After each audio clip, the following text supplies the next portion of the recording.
Kalau seseorang sudah mulai ada di titik menjadikan Tuhan sebagai satu-satunya kebahagiaan dan satu-satunya kesenangan hidup, itu berarti rohaninya mulai dewasa, saudaraku. Hal ini tidak dikenal oleh anak-anak dunia. Hal ini juga tidak dikenal oleh orang-orang Kristen yang belum dewasa rohaninya. Mereka masih tidak puas dengan hidupnya hari ini. Mereka masih insecure dengan hidupnya. Mereka masih overthinking dengan hidupnya. Seakan-akan salah saja Tuhan menempatkan dia hidup hari ini dengan segala keadaannya. Sampai-sampai mereka bisa tidak menjadikan Tuhan sebagai satu-satunya kesenangan dan kebahagiaan. Mungkin di gereja mereka bisa berkata itu, Tuhan satu-satunya kebahagiaanku. Tapi praktek hidupnya, mereka tidak bersyukur dengan hidup mereka. Mereka bersungut-sungut. Mereka tidak puas dengan keadaannya. Saudaraku, kalau kita bertumbuh dewasa dan kita bisa menjadikan Tuhan satu-satunya kebahagiaan, maka kita baru bisa merasakan kemerdekaan, freedom, dan kebebasan di dalam hidup ini. Bagaimana saya menjelaskan? Saya cukup sulit untuk menjelaskan itu, tetapi ini pengalaman saya pribadi, saudaraku. Kau punya dunia ini, kalau kau tidak punya Tuhan, itu bukan kebahagiaan yang sejati. Itu kebahagiaan yang semu, saudaraku, sementara. Banyak orang memimpikan, dulu saya memimpikan ketika saya punya banyak uang.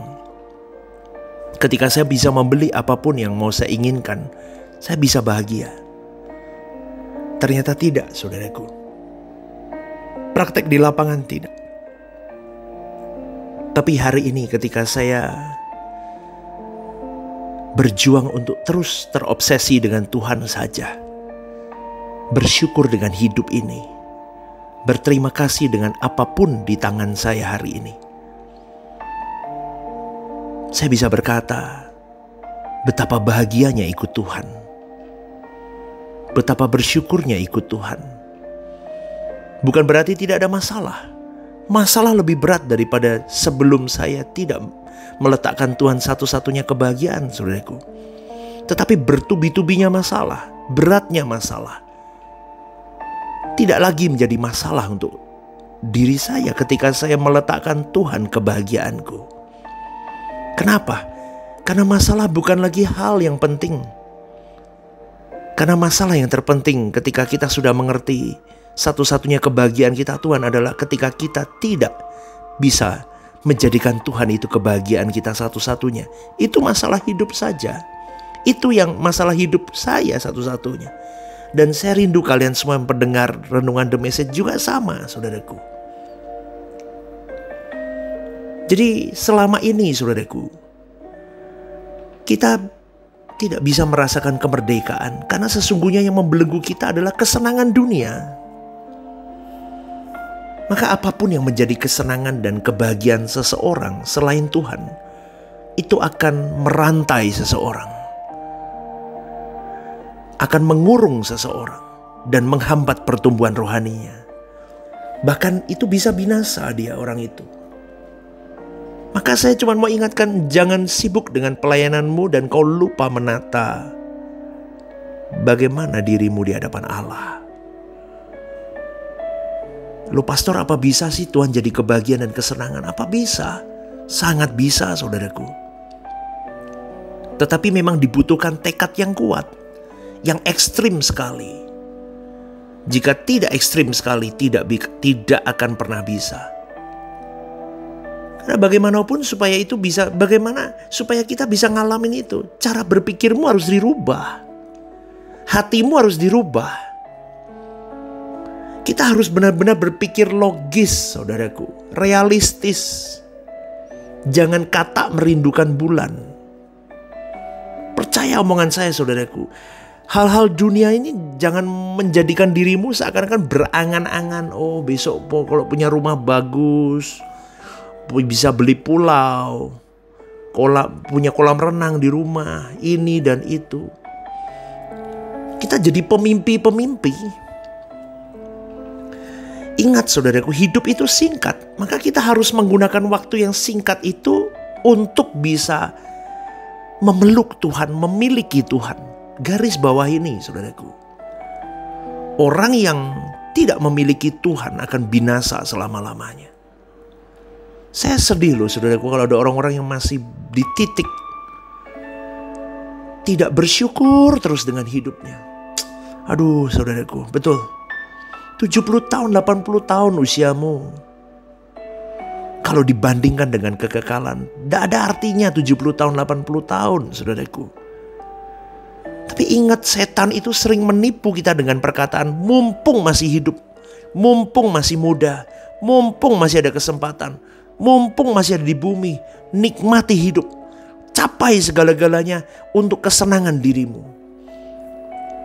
Aduh saudaraku. Dan banyak orang yang akhirnya tertipu dengan tipuan setan ini. Dia tidak pernah bersyukur dengan hidupnya. Dia terus mengejar dunia tanpa batas, tapi untuk mengejar Tuhan tidak pernah. Filosofinya seperti yang dikatakan di dalam 1 Korintus, marilah kita makan dan minum sebab besok kita mati. Itu banyak orang dunia begitu, bahkan orang Kristen yang tidak sungguh-sungguh. Orang Kristen yang tidak sungguh-sungguh itu bukan orang Kristen yang gak pernah ke gereja loh saudaraku. Pendeta pun aktivis, pelayan Tuhan, worship leader, singer, majelis penatua bisa itu saudaraku. Ngeri saudaraku. Ini cara berpikir yang salah. Orang menganggap kalau kita berpikir hal-hal surgawi, kalau kita berpikir tentang langit baru, bumi baru, itu sesuatu yang tidak logis. Itu sesuatu yang yang tidak realistis dan bermimpi seakan-akan. Justru ini yang logis saudaraku. Ini yang realistis. Maka harus kau ubah cara berpikirmu. Gak usah lihat rumput tetangga saudaraku. Gak usah lihat hidup orang lain. Lihat hidupmu. Keras pada dirimu. Kejar apa yang harus kau kejar. Kalau kau tidak mengubah cara berpikirmu, maka kau tidak akan menjadikan Tuhan sebagai satu-satunya kebahagiaan. Loh, contohnya gimana pastor? Lihat aja. Dunia bisa mengombang-ambingkan perasaanmu, sukacitamu, damai sejahteramu. Lihat temannya lebih hebat, lebih maju, lebih sukses secara dunia. Iri kau. Mulai tidak ada damai. Mulai setan berbisik, kau gagal. Lihat temanmu, sukses tuh. Makanya gak usah urusan Tuhan tuh. Pergi aja, udah cari ini dan itu. Pokoknya lu sukses di bumi ini. Aduh saudaraku, ingat pemazmur pernah berkata begini. Siapa gerangan ada padaku di surga selain engkau? Selain engkau tidak ada yang kuingini di bumi. Kenapa pemazmur berkata begini? Sebab ketika seseorang meninggal dunia, seperti orang bangun tidur, matanya terbuka melihat kekekalan. Begitu mereka melihat kekekalan, hidup itu seperti mimpi singkat sekali. Maka syukur saudaraku, kita bisa menyadari hal ini sejak masih hidup di dunia ini. Itulah pikiran yang logis, yang realistis. Kalau kita tidak berpikir demikian, kita pasti duniawi. Dan kita tidak pernah bersukacita dan bersyukur dengan hidup. Maka berpikirlah bahwa singkatnya hari hidup ini. Orang yang berpikir demikian, kata pemazmur, dia punya hati yang bijaksana. Maka kita harus percaya bahwa kehidupan ini sudah rusak. Di dunia ini kita menghadapi keadaan yang sulit dan berat. Maka jangan berharap kita bisa menikmati kebahagiaan dengan kondisi dunia yang rusak, saudaraku. Tapi banyak orang maksa. Dia kepingin bahagia di dunia ini. Dia mengumpulkan segala-galanya untuk kebahagiaannya. Tuhan tidak akan memberikan kebahagiaan puncak kepada manusia yang sudah rusak.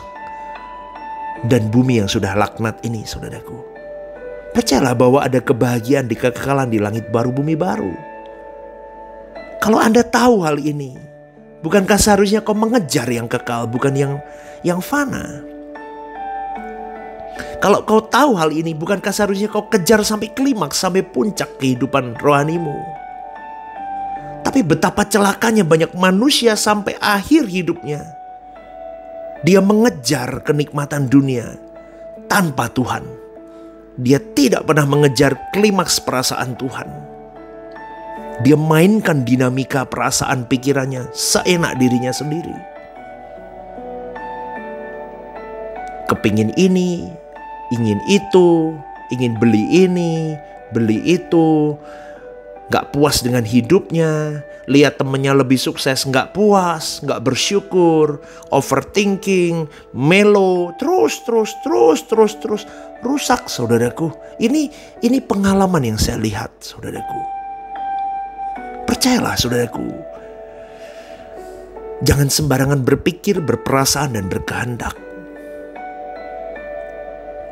Di dalam persekutuan dengan Tuhan yang benar, kalau engkau berkomitmen, aku mau jadiin Tuhan satu-satunya kebahagiaanku, maka apapun yang kita nikmati, yang kita miliki, sesederhana apapun, sekecil apapun, itu menjadi lengkap dan membahagiakan kita. Betul, saudaraku, banyak orang yang dulu saya bertanya-tanya, orang secara ekonomi nggak mapan, tapi kok hidupnya bisa bahagia ya? Dia bisa cari Tuhan dengan kusuk, dia bisa utamain Tuhan. Kok bisa orang begitu ya? Saya baru tahu jawabannya. Ternyata prinsip hidupnya, kebahagiaanku adalah Tuhan. Kebahagiaanku adalah ketika memanjakan perasaan Tuhan.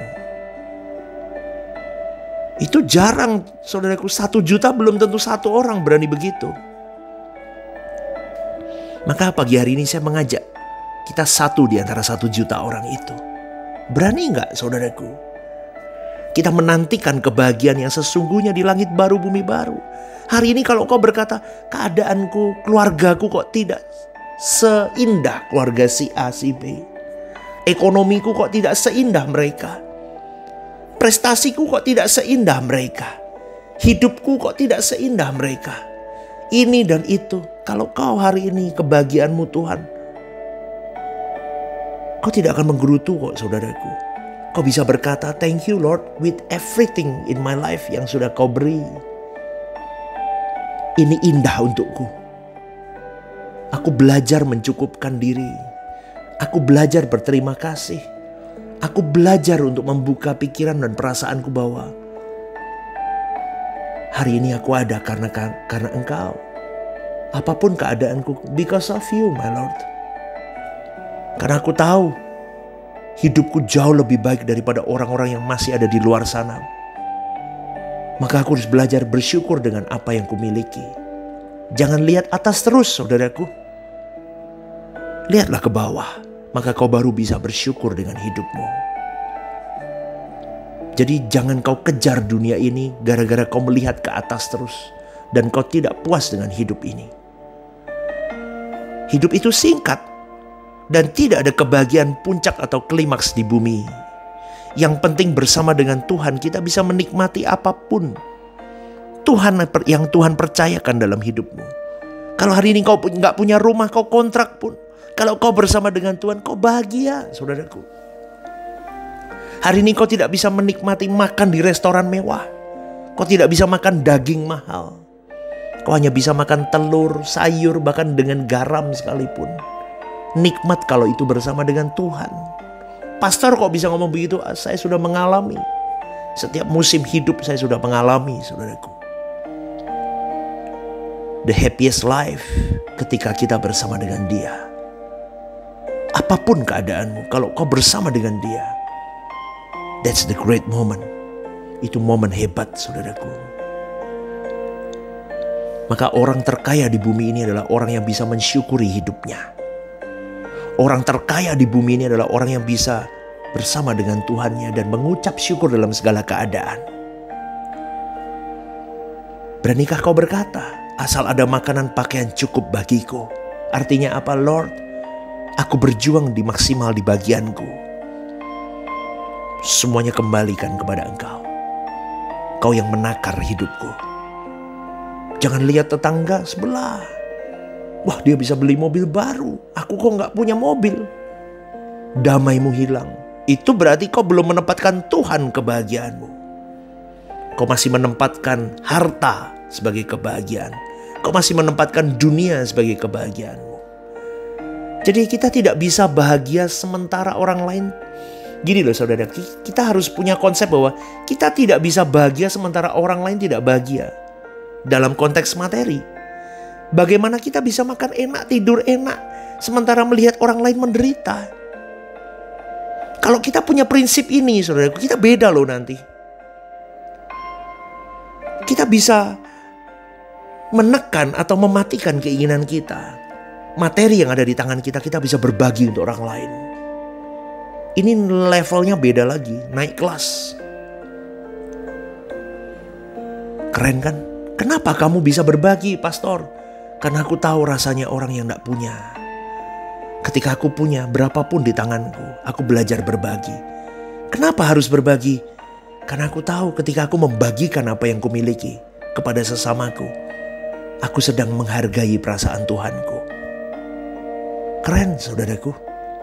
Maka di atas sana Tuhan tersenyum dengan apa yang kita lakukan.